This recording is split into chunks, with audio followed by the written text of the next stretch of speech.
Hello বন্ধুরা, আজকে চলে এসেছি এক কাস্টমারের বাড়িতে। তো এলজি সিআরটি টিভি রয়েছে, সেটা প্রবলেম আছে। তো খুলে দেখলাম এসটি প্রবলেম আছে। তো ফটাফট এসটিটাকে খুলে ফেলছি। এসটিটাকে খুলে একটা নতুন এসটি লাগালেই কিন্তু টিভিটা চালু হয়ে যাবে।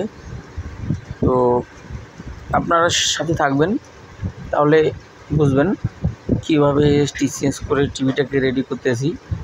কেটে কেটে দেখলে কিন্তু কিছু বুঝতে পারবেন না, তার জন্য পুরো ভিডিওটি দেখলে কিন্তু বাড়িতে ইএসটি নিজে নিজেই চেঞ্জ করতে পারবেন। কারণ এই টিভির প্রবলেম ছিল, টিভিতে কোনো পিকচার, কোনো লাইট আসে না। কারণ এসটি শর্টের কারণে কিন্তু মেন যে পাওয়ার লাইন আছে, পাওয়ারটাকে কিন্তু বসায় রেখে দিয়েছে। কিন্তু পাওয়ার একেবারে ঠিক আছে, পাওয়ার সাপ্লাই পুরোটাই ঠিক আছে। চেক করে দেখলাম ইএসটি শর্টের কারণে কিন্তু পাওয়ারটাকে বসায় রেখে দিয়েছে। তো এই যে এএসটি আছে, এই এএসটির কিন্তু কোনো কিচ্ছু নাম্বার চেনা যায় না, অনেক পুরনো। তো এএসটির যে কানেকশন আছে দুটো কয়েল, এই দুটো কয়েল হলো 1, 2 কানেকশন হলো একটা কয়েল, আর 3, 4, 5, 6, 7 নাম্বার কানেকশন নেই, আবার 8 নাম্বার, 9 নাম্বার কানেকশন নেই, 10 নাম্বার। তো এই দুটো কয়েল হিসাবে আমার এসটি নাম্বার হলো এই যে 6174V6006N।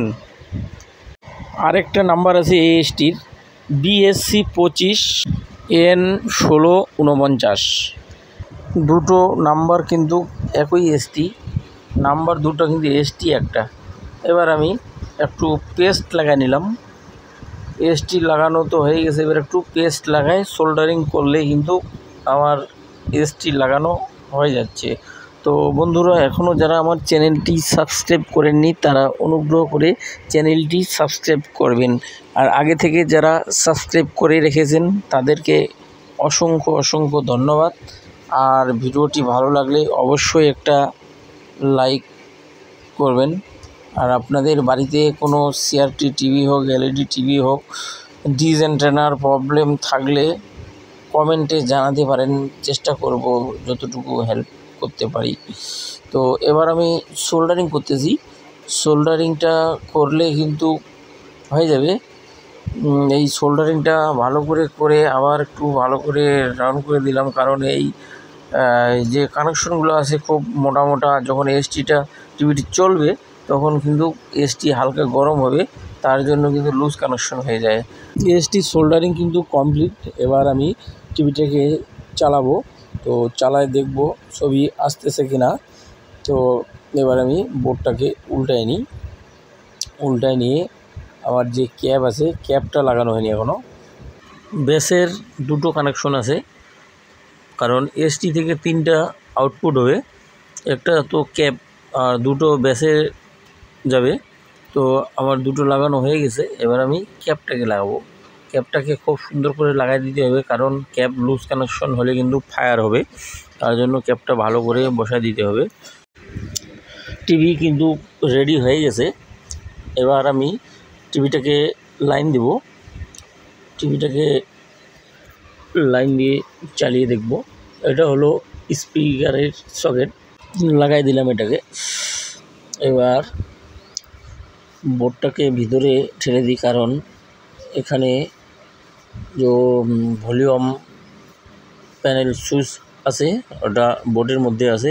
বোর্ডটা ভিতরে না দিলে কিন্তু বোর্ডটা ভালো করে সুইচগুলো কাজ করবে না। তো এবার কিন্তু টিভি আমার কমপ্লিট। এবার আমি কিন্তু লাইন দিয়ে একটু চালায় দেখব কীরকম চলতেছে। এই যে আমার এসি তার, এটা লাইনে দিলাম। এবার আমি সুইচ দেব। সুইচ দিয়ে এবার আমি টিভিটাকে চালিয়ে দেখব চলতেছে কি না। এবি কানেকশন করা হয়ে গেছে। এবার আমি চালাই দেখব। টিভিতে কিন্তু একদমই ঝকঝকে পিকচার চলে এসেছে, দেখবেন ঝকঝকা ছবি টিভির পর্দায়। তো বন্ধুরা, পুরোপুরি ভিডিওটির সাথে থাকার জন্য অসংখ্য ধন্যবাদ। আর ভিডিওটি ভালো লাগলে অবশ্যই একটা লাইক করবেন। আর এখনও যারা আমার চ্যানেলটি সাবস্ক্রাইব করেননি অনুগ্রহ করে চ্যানেলটি সাবস্ক্রাইব করবেন। আগে থেকে যারা সাবস্ক্রাইব করে রেখেছেন তাদেরকে অসংখ্য ধন্যবাদ।